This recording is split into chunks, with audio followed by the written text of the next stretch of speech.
GST the minimum between any two states.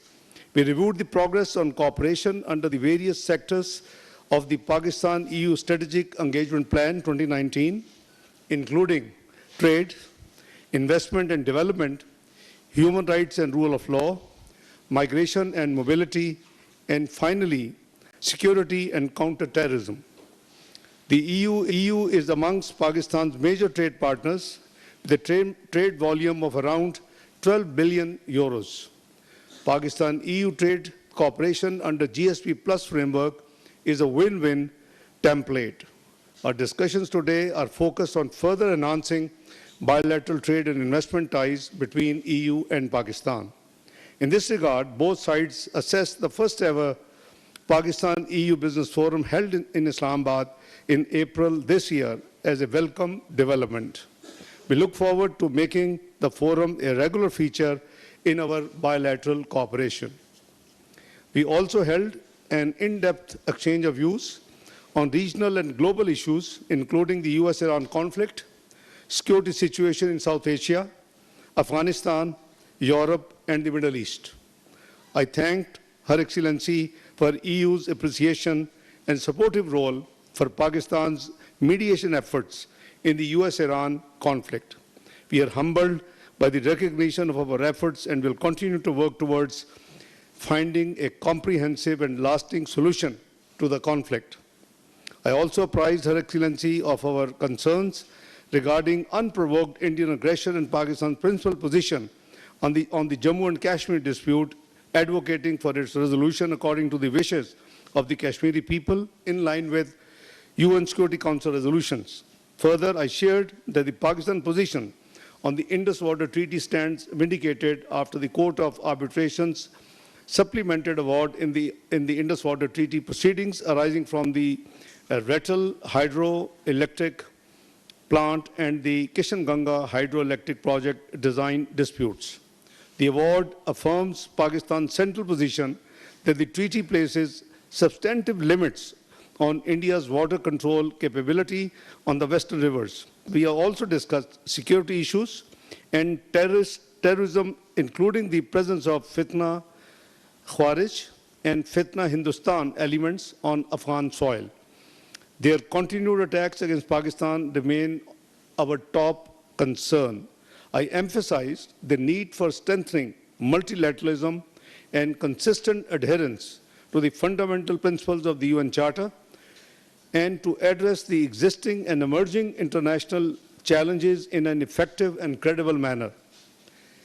Her Excellency Kaja class visit is a significant milestone in Pakistan-EU bilateral relations, and today we reaffirm our resolve to transform these relations into a comprehensive and mutually beneficial partnership.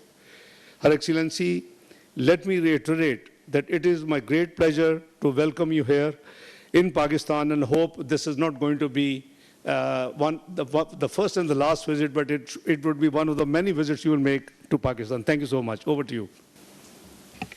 Thank you, dear Deputy Prime Minister Dar, dear Ishaq. I'm really glad to be here in Islamabad today. Even if it is for a brief visit, it comes at an important moment. Since met in November, the world and this region have experienced profound changes. Pakistan is a major regional power and an important partner for the European Union. Today, in our strategic dialogue, we reaffirmed our shared commitment to strengthening EU-Pakistan ties even further. On trade in particular, there is already a strong momentum. The European Union remains by far Pakistan's largest export destination. It's actually larger than China and US combined. And Pakistan is the world's leading beneficiary of European Union trade preferences, the GSP Plus. But GSP Plus has clear conditions. Continued preferential access to the EU market depends on progress in implementing the international conventions underpinning the scheme. This includes good governance, environmental protection, and particularly labor and human rights. We look to Pakistan to demonstrate tangible progress on these issues.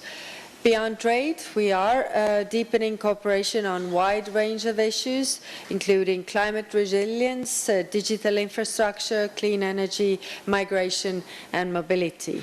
People-to-people links are also an important part of our partnership. I'm also impressed that Pakistan tops the EU's global Erasmus Mundus scholarship rankings again, the 5th year in a row.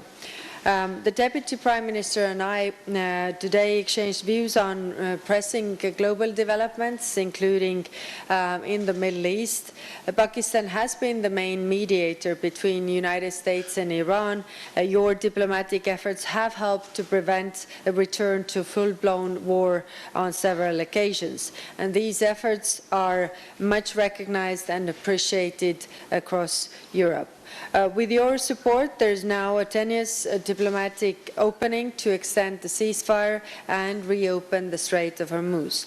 Yet any temporary understanding between US and Iran must be followed by deeper talks about Tehran's nuclear stockpile and other critical issues. Lasting stability will require more encompassing solutions. The European Union is ready to contribute to a sustainable and peaceful solution. We bring economic leverage, hard-won nuclear expertise, long-standing relationships with partners across the Gulf, and direct engagement with Iran itself. I see a concrete role for the in helping to make any eventual agreement durable, whether through maritime operations, economic incentives that support long-term stability, or other issues. Here in the region, Pakistan has been locked in a conflict with Afghanistan. The fighting in recent weeks have had grave humanitarian consequences and also risks fueling further instability and radicalization. And this is why we have constantly called on both sides to exercise restraint and de-escalation. Pakistan has the right to defend itself and its people in line with the international law. We also discussed many other important topics, but I will leave it here. So thank you again, dear Deputy Prime Minister, dear Ishaq, for welcoming us here today, and I'm looking forward to continuing closer cooperation. Thank you. Thank you very much indeed. नायब वज़ीर-ए-आज़म Isaac डार यूरोपीय union की नुमाइंदा की मुश्तरका news conference. उनका कहना था कि पाकिस्तान का दौरा करके बेहद खुशी महसूस हो रही है, जबकि नायब वज़ीर-ए-आज़म इसाक डार ने गुफ्तगू करते हुए कहा कि यूरोपीय यूनियन के किरदार जो है हमारे लिए काबिल एहतराम और इंतहाई इत्तफाक और इत्तेहाद के साथ हमेशा उन्होंने हमारे साथ काम किया। मौजूदा आलमी हालात में भी जंगबंदी और मुज़ाकरात के तसलसल के हवाले से पाकिस्तान के किरदार की तारीफ़ की गई है। आपको बताते चलें